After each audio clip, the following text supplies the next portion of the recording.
Congratulations to all of you for completing 42 days, today being the 43rd day. That's absolutely wonderful. You're all already on the path of being conscious. So I'm so happy for you. And that is what each one has to do, being conscious every single day. And today the topic is law of attraction. And I think there's no being conscious will get you to the ultimate state of, you will get the most desired life. So being conscious is very important for attracting the best possible outcomes and consequences in your life. So let's first understand what is law of attraction. So law of attraction is nothing but the basis of law of attraction is nothing but your law of thought, meaning your the thought that you carry will attract the desired results. So if you're attracting, if you want something, if you desire abundance, then if you have the thought accordingly, then you will get the desired results. So your life, your daily life, your physical life is a reflection of what you have inside, meaning you attract what you are totally inside, feeling inside. The feeling matters a lot, the thought and the feeling.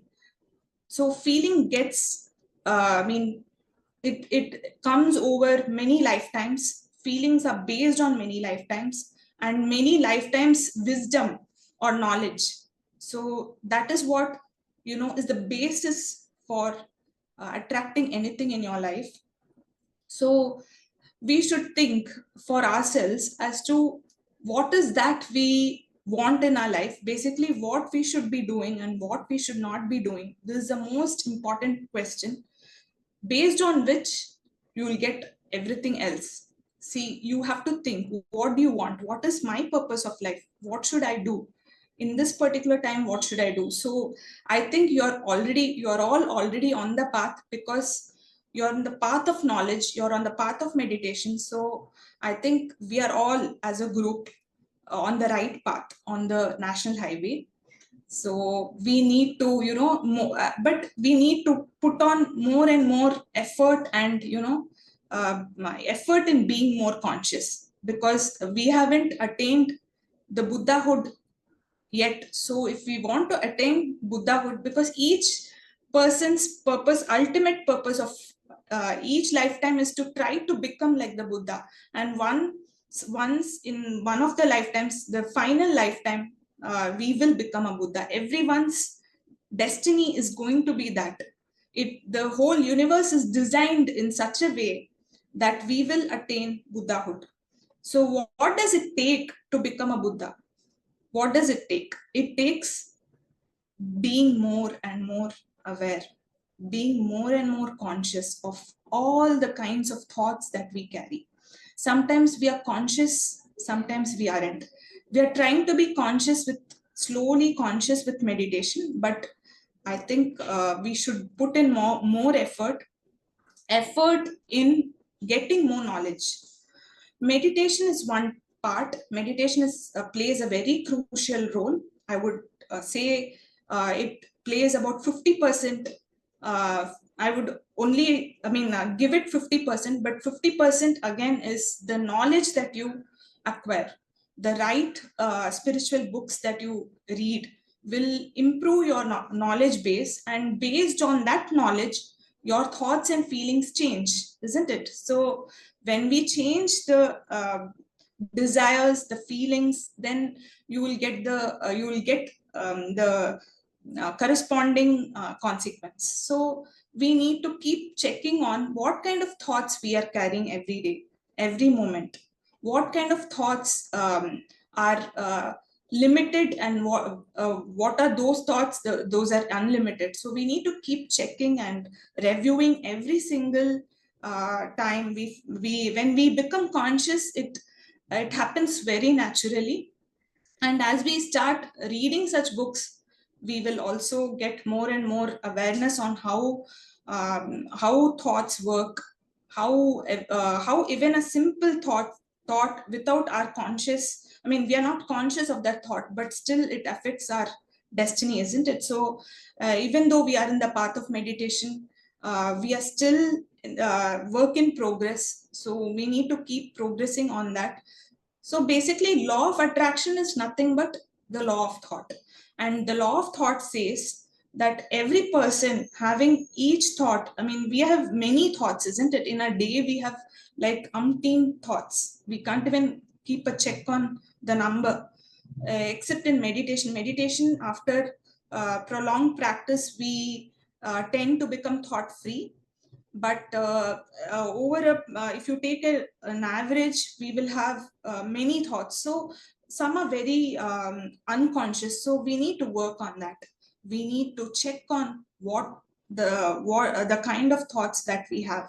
It's not always miraculous or positive, and it is not it's not going to give us more energy. So we need to work on that. We need to see what kind of thoughts we have, and for that, my suggestion is always to read and get the knowledge about the nature of thoughts, meaning where do thoughts occur from, like what is the source of thoughts, one, and second, where does it go, how does everything come as a consequence on the physical plane. So we see everything right around us. We everything that is around us is nothing but they were nothing but thoughts once.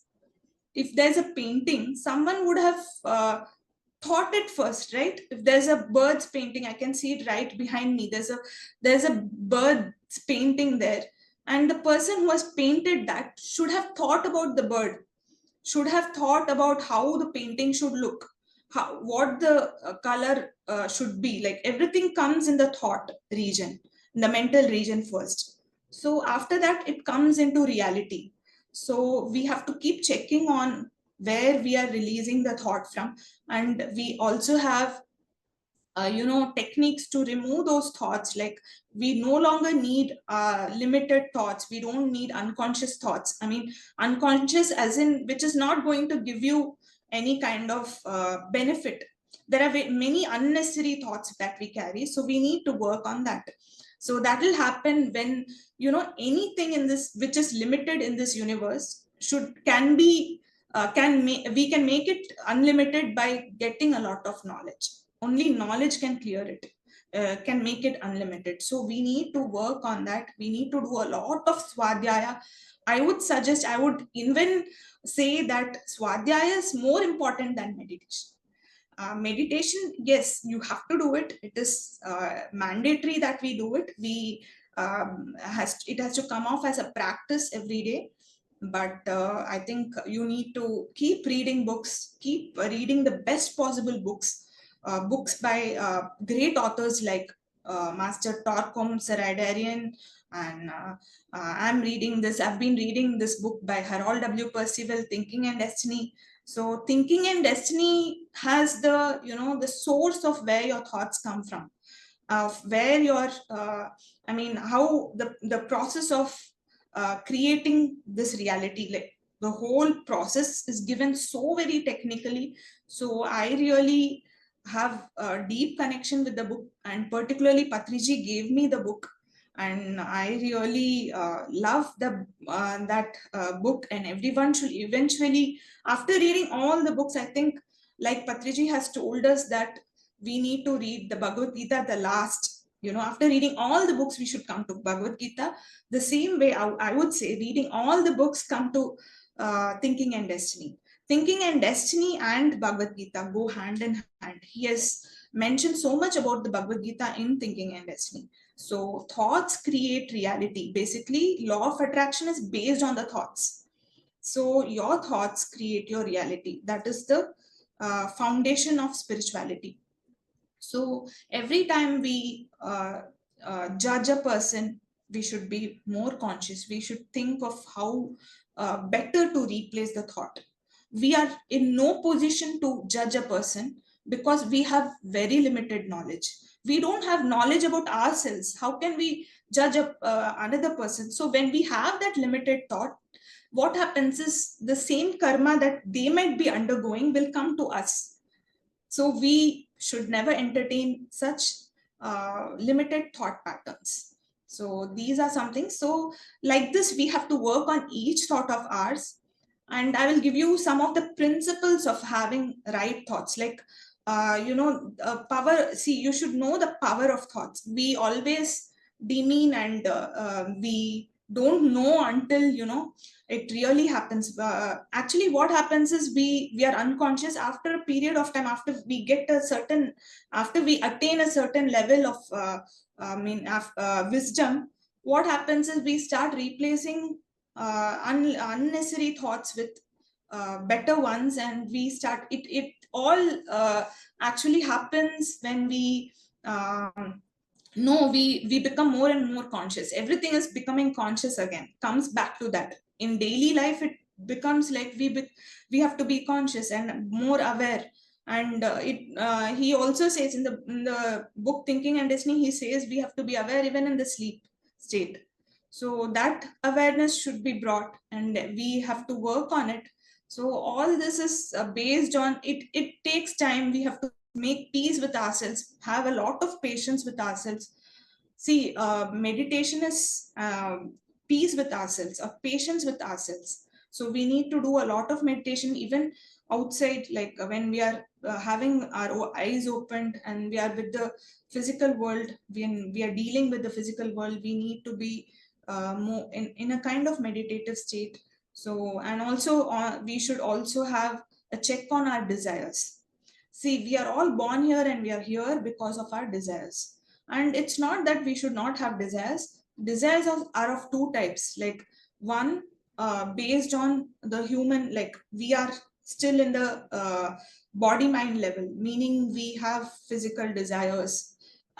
We don't say, we should not negate it completely even in the beginning. We should get our desires fulfilled up to a certain extent, but it should not go beyond a certain level at the same time. Many people want, I mean, this is where the manifestation comes in. Like people work on, do a lot of manifestation techniques they use. They go to workshops for that, to manifest everything. See, thought is actually, we are all gods, right? Essentially, we are all gods, and we don't need a workshop at all for manifesting. We are manifesting every day. Anything that we see, we are manifesting only. We don't need to go separately for a workshop. We need to just be more conscious of what we are choosing. See, I'll give you a simple example. One of my friends, he's also a meditator. This was about 20 years back. Like, I mean, when we had just started meditation, he manifested a car. Like he wanted a car. He was thinking, I want a car, I want a car. But he didn't, he just wanted and he got it. But what happened was the circumstances so happened that he didn't have money to even fill petrol.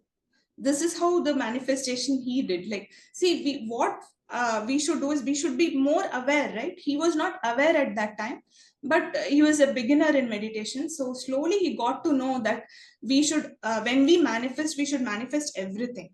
We should if he is manifesting a car, that means he should manifest everything that supports driving a car. Like he should have perfect health to drive a car. He should have enough money to put petrol, enough money to do service. So all this is also added there.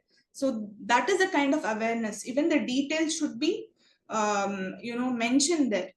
It's not difficult for anyone to manifest anything, but you should know for what. Here the intention plays a very, very important role. This is one thing I would like to tell you. And my friend, luckily, he was a meditator and he wanted to teach meditation, and so he wanted the car. So that is one good thing. He wanted to support the universe. He wanted to support teaching meditation. So it eventually he got the money as well to fill in petrol. So we should align our intentions with helping others. That is called real thinking.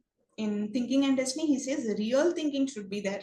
It should, anything that we require or we need should be aligned with our the universal purposes at the same time. So, but for a master, see, for us it's like this, but for a master it will be purely purely what you call a selfless desire, a desire to, teach the meditation to the whole world, teach, I mean, give wisdom to the whole world. This is their desire. So as I told you, two types of desires: the body mind desire, which we have, and they have a selfless, completely a master level of desire. So because they are masters, obviously they have worked on themselves for so many lifetimes, become so conscious, they've come here only to teach. So that is the kind of desire. So desire attracts desires attract the outcomes. Like, we should work on the intention, we should work on what we need. So basically, in I think many of you must have read the book, The Secret by Rhonda Byrne. So she has mentioned many principles. So like attracts like. So what we hold inside is the main reason for what we'll be facing, or we'll be getting as a reality. So what we feel inside, if we feel fear, then we are going to get the outcome accordingly. So if we feel love, then we are going to attract the same thing. So basically, you have to keep checking on your feelings. You have to keep checking on the thoughts. Sometimes what happens is, it's not your own, but we end up thinking that it's our own.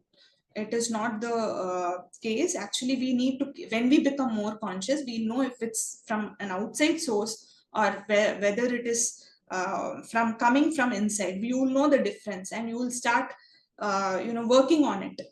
If it is a thought, if you should be so aware to think, to assess as to what kind of thought it is. If it is coming from outside, then you can as well negate it if it is not necessary for you. But if it is good and it's going to bring miracles, then yes, keep it.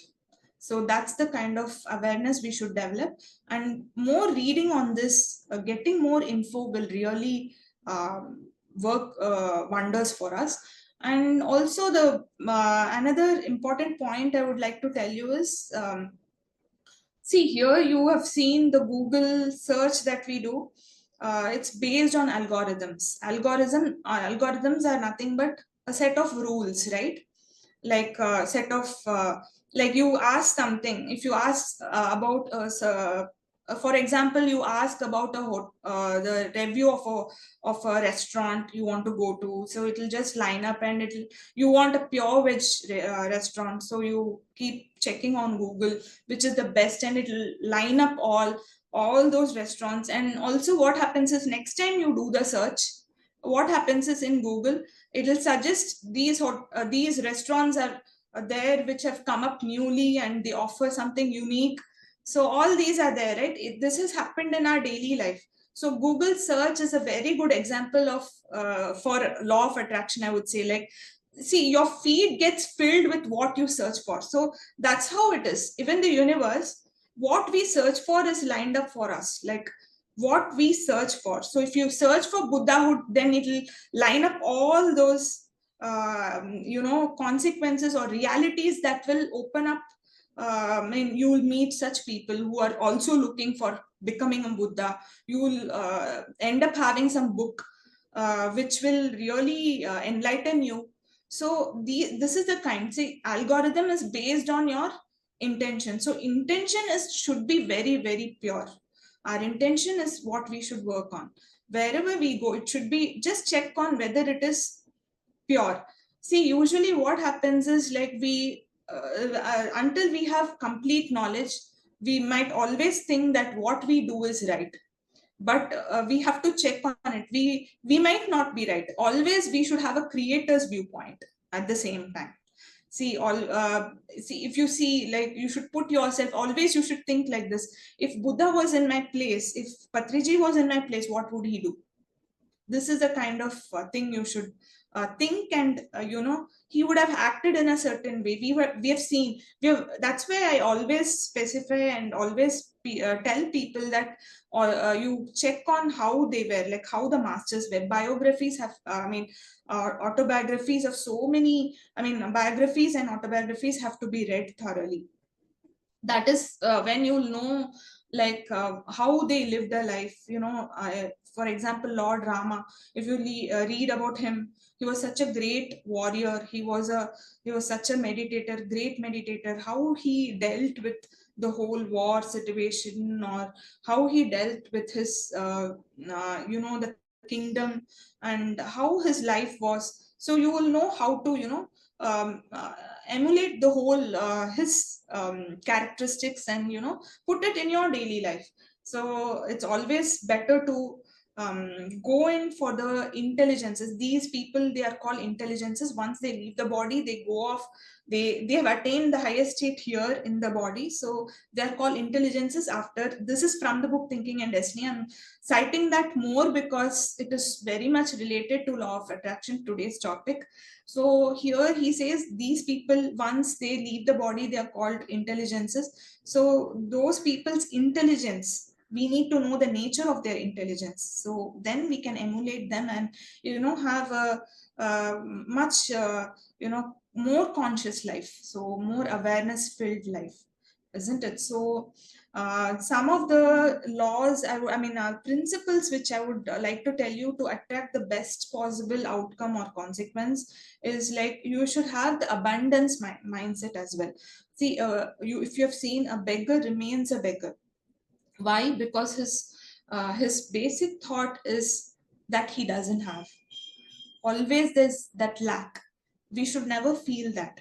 There are so many things like our today's normal today's normal waking up, and you're up in the morning, and you're so fortunate to be in such a group sharing all this. So you should also have gratitude at the same time. So gratitude plays a very important role. So our normal day is a dream for someone.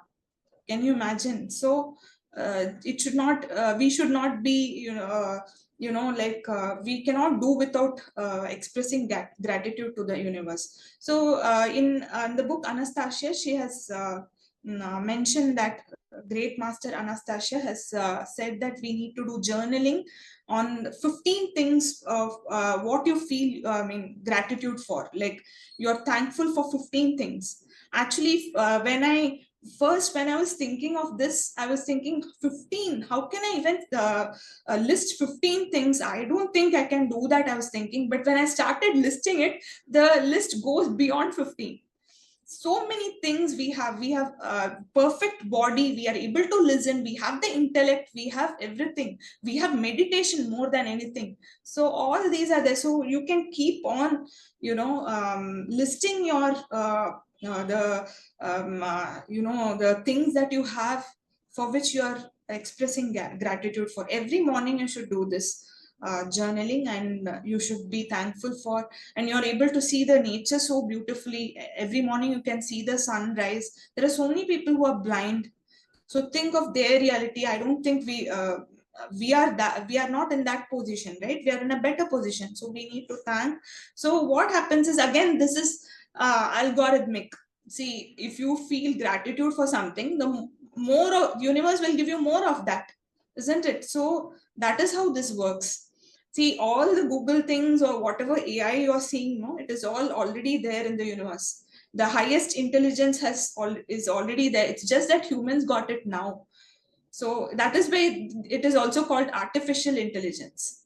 See, it's the intelligence which was there. It is already there. The masters have shown it, and masters have really led a life and shown that their intelligence was the highest. So basically, what is the what are they better off than us? We have to think that they are better off in having a better intellect. What is intellect? In Sanskrit, it's called buddhi. So how does buddhi become better? Any guess? Anyone wants to guess this answer? I mean, this by Swadhyaya, reading knowledge. knowledge.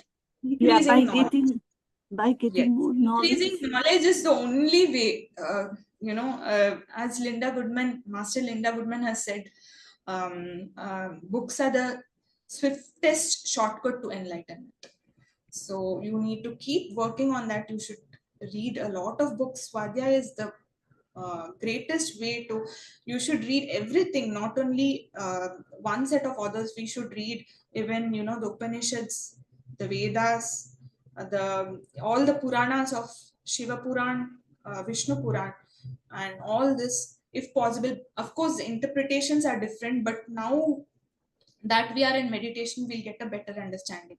You know, even you can even watch beautiful mythological serials with which are available now. Like, many people find it hard to get the original, what do you call, Shiva Puran. For example, I watch Shiva serial. Like, Shiva Puran cannot be read or interpreted that well because it's all in Sanskrit, and we should be a master of Sanskrit to understand it in the right sense. But I get the hang when I see the serial. Just leave alone the, I mean, I leave alone the dramatic part, but I see the essence of what it is in every serial, and I just get the essence. It's ultimate, and it goes hand in hand and is in sync with all these books, Torkom books, Thinking and Destiny, because truth is absolutely one, right? There's only one absolute truth, so it cannot be different. It is one. So everywhere I see a sync with the books and with the visuals that I see. And visual, we are all basically visual personalities. We catch visual things much in a easier way. So you can watch those as well, and you will get a better meaning. And you should keep increasing your knowledge and watch good podcasts as well. Don't keep yourself limited. There are people who do puja also, but they have knowledge at the same time. So you don't keep your you know, the access limited to only people who don't do puja or who don't, you know, follow the bhakti marg. People who are in bhakti marg also really have a lot of knowledge. Listen to all kinds of podcasts these days. That also we are fortunate, we are able to get, we are able to access. So keep on you know, increasing your knowledge base. So your knowledge base should be so good, so that, you know, every day you make changes in your daily life. You get this thing, what do you call, a review of what you think. The even that the abundance mentality we should have. See, journaling every day of 15 things that you have and you're fortunate about is itself a great abundance mentality. You bring in that, and the first thing in the morning you do that, then the rest of the day is taken care of. That's what I have found. And also I would like to tell you, feelings is equal to frequency. See, our feelings are also based on so many people's moods around, so many things happening outside. I think we should not keep our feelings based on the reality that we see outside. Or we might feel, see, at home there might be so many there might be discord, there might be arguments, you might not sync in with your own people sometimes. So that's very common, but that doesn't make your feeling inside, you know, you should not get jittery, or you should not get perturbed by that. You should again come to your core. The core should be calmness, the core should be empty. It should be like, you know, total emptiness, shunyata. Work on that.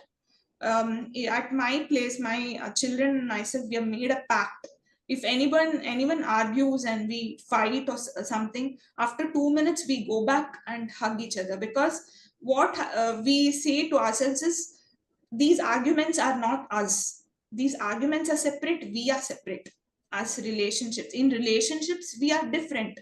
See, basically, we are humans, so we need to get back in 2 minutes. We cannot take it any further. So it's total harmony at home. So relationships can be brought about like this, with, you know, don't take arguments to such a level that you don't talk to people. That's such a you know, it binds you back, it will not elevate you. And here we are here to elevate, right? So we need to work on that. So you need to come back to your family. Don't keep any kind of resentment with them. Talk it out and come back to, you know, that friendship mode always, even if you're in relationships.